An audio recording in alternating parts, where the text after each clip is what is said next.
There is a barbecue sauce in North Alabama that is white. Not red, not brown, white like mayonnaise because it is made of mayonnaise. And people up there dunk whole smoked chickens right down into a vat of it.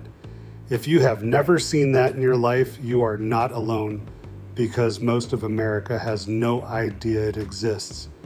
And that is the whole story of Alabama food. Ask somebody to name an Alabama dish and you will get a blank stare, maybe a mumble about barbecue. But behind that blank stare is a whole shelf of food this state quietly invented and never got credit for. A crab salad you can only really get on the Gulf Coast, a ginger ale so spicy it bites you back, a cake so tied to Alabama that it ended up in one of the most famous novels ever written. These are 10 Alabama foods you have never heard of, and every one of them is worth trying. Stick around to number 1. It is the white sauce, and it is the thing Alabama gave the entire barbecue world without anybody realizing where it came from. Coming in at number 10 is the taste of an Alabama breakfast table, poured out of a can that has looked the same for 100 years. Alaga syrup. It is a thick, old-fashioned cane syrup sitting somewhere between molasses and the pancake syrup you grew up on, deep, buttery, caramel sweet. And the way you eat it is simple. You split a hot biscuit, put a little butter on it, and pour that syrup right over the top until it runs down your fingers. Here is the part people love. The name Alaga is not a word. It is 2 states smashed together. It was started in Montgomery back in 1906 by Lewis and Willie Whitfield, and she named it by combining Alabama, her home state, with Georgia, his Alaga. More than a century later, it is still made in Alabama, and for a whole lot of people from this state, that can on the table is the taste of Sunday morning at their grandmother's house. And at number 9 is a hot dog that a city has been lining up for since before the First World War. Chris's Hot Dogs in Montgomery. Now, on paper, it is simple, a snappy little hot dog on a bun, but then it gets buried under a finely ground, deeply spiced beef chili sauce, plus mustard, onions, and sauerkraut. And that sauce is the entire reason people drive across town for it. It is savory, it is spiced just right, and it tastes like nothing you get out of a can. The story is pure Alabama. It was opened on May 1st, 1917, by a Greek immigrant named Christopher Catechus. Everybody just called him Mr. Chris. And it is the oldest family-run restaurant in Montgomery. That secret chili sauce recipe has been guarded for over 100 years. Presidents have eaten there, Hank Williams used to eat there, and most people outside of Alabama have never once heard the name. Coming in at number 8 is a PIE that stops people cold the first time they hear about it because it is not sweet. Alabama tomato pie. You take ripe summer tomatoes, layer them into a pie crust with fresh herbs and a little onion, cover the whole thing in a cheesy topping, and bake it until it is bubbling and golden. And if that sounds strange, here is the promise. It tastes like the best tomato sandwich of your life, warmed up and turned into a pie. It is savory, it is rich, it is summer on a plate. And like the best Southern food, it was born out of need. Alabama gardens in July give you more tomatoes than any family could ever eat before they go soft. So cooks going back to the 1800s started baking them into a pie to keep the harvest from going to waste. It is church supper food, family food, and almost nobody outside the South has ever had a slice.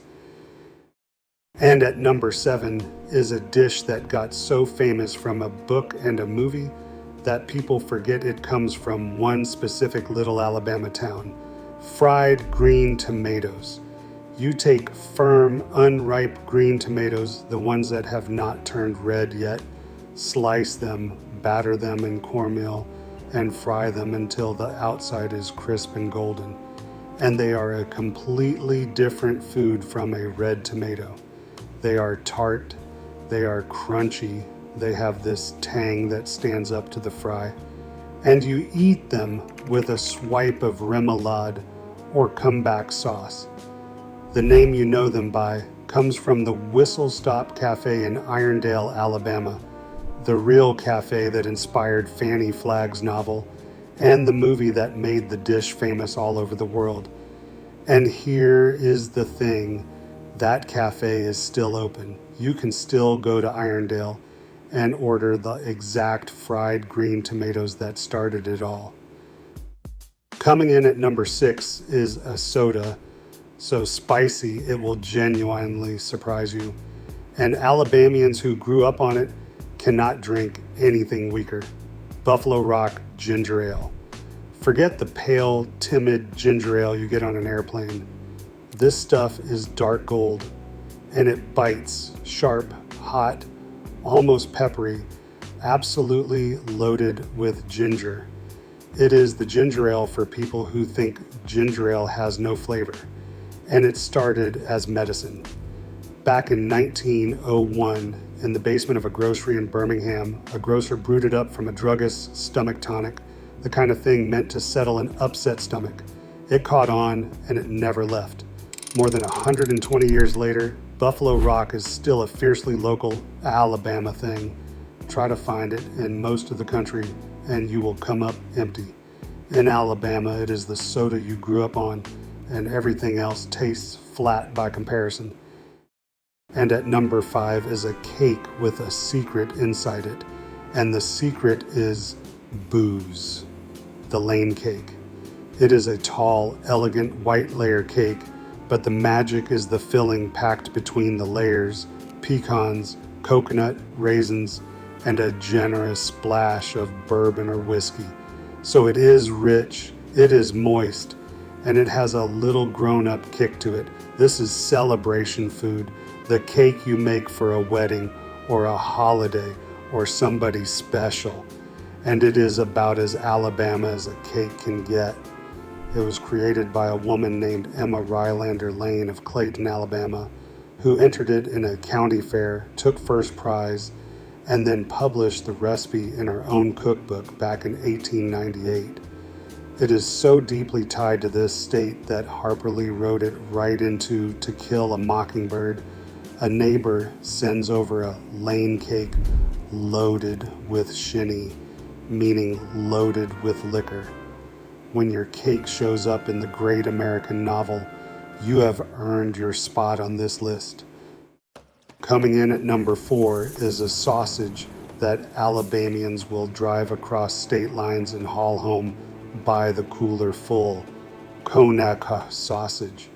And right away, say it with me, Conecuh, because mispronouncing it is the fastest way to out yourself as not being from Alabama.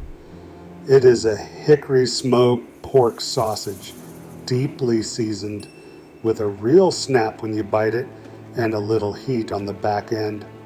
It is smoky, it is garlicky, it is spicy in the best way, and people here put it on everything, on the grill, in the gumbo, in the grits, chopped into the beans. It has been made in the tiny town of Evergreen since 1947, and it became a statewide obsession, the kind of thing Alabamians living out of state beg their family to ship them. It barely leaves Alabama's borders, which is exactly why most of the country has never had it. And at number 3 is a Gulf Coast dish so simple and so good that it is a genuine crime more people have not heard of it. West Indies salad. Now, do not let the fancy name fool you, because it is about the least fussy dish you will ever see. It is fresh lump crab meat, sweet Gulf crab, marinated in nothing but oil, vinegar, and a chopped onion, and it left to sit cold for a few hours so the crab soaks it all up. that is it. And that restraint is the whole point, because it lets the crab be the entire star. It is bright, it is briny, it is clean and cool, and one bite will ruin you for fussier crab dishes. It was invented by a man named Bill Bailey at Bailey's Seafood Restaurant near Mobile, Alabama, back in the 1940s. And it is a true Gulf Coast, Alabama original. You will have a hard time finding real West Indies salad anywhere outside this stretch of coast. Coming in at number 2 is a temple of barbecue that built its entire reputation on doing almost nothing but one thing. Dreamland ribs, pit-smoked pork ribs, mopped with a thin, tangy, tomato-based sauce, and served with white bread on the side to sop up the sauce. And for years, that was basically the whole menu. Ribs, sauce, white bread, on purpose. No sides, no fuss, nothing to distract you from the ribs. And they are smoky, tender, sticky, and unforgettable. It started when a man named John Bishop, everybody called him Big Daddy, opened Dreamland in a neighborhood in Tuscaloosa, Alabama in 1958. It became a pilgrimage, especially for Alabama football fans on a game weekend, and the smell of that pit into Tuscaloosa is burned into the memory of just about everybody who has ever eaten there. And at number 1 is the one Alabama gave to the entire barbecue world, and the one most people still have no idea started here: Alabama white barbecue sauce. If the only barbecue sauce you know is red and sweet, this is going to rearrange your brain, because white sauce is built on mayonnaise.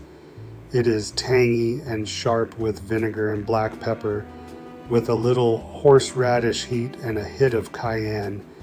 And it is thin enough to coat a piece of meat instead of gluing it shut.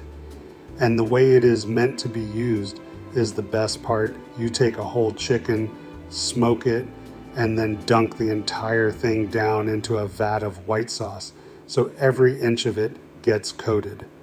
It was invented in 1925 by a man named Bob Gibson at Big Bob Gibson Bar, BQ in Decatur, Alabama, and dunking his smoked chickens in it is exactly what he did. 100 years later, white sauce has spread out across the barbecue world.